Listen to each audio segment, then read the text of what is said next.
गुरुजी, कर्म फल का त्याग मतलब?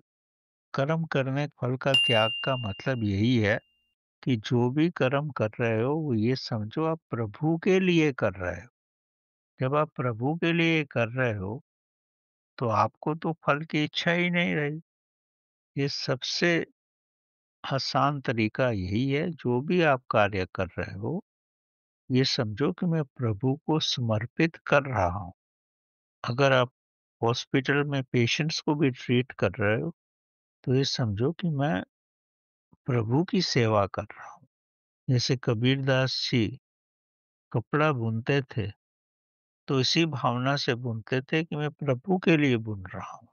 अब जो भी कार्य करते हो उसको प्रभु को समर्पित करो। जब समर्पित करोगे तो वो गलत होगा ही नहीं।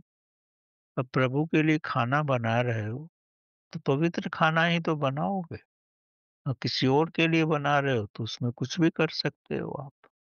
जब आपका ध्यान होगा कि जो भी मैं कर रहा हूँ उसके लिए कर रहा हूँ, तो आपका वो जो कार्य है उसमें जो समय आपने लगाया है या जो उसमें जो धन खर्च किया है आपने, वो प्रभु को अर्पित हो जाएगा।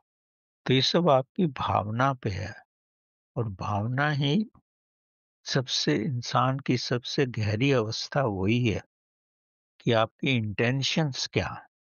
अब बाहर से तो बच्चा आपके पैरों में पड़ जाता है, नमस्कार करता है।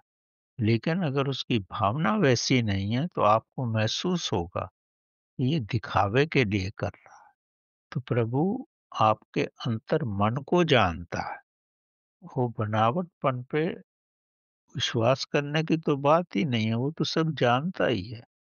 वो आपकी इंटेंशंस को जानता है, और इंटेंशन ही प्रभु का रूप होती है। इंटेंशन आपकी क्लियर है तो फिर जीवन में कुछ भी समस्या नहीं हो।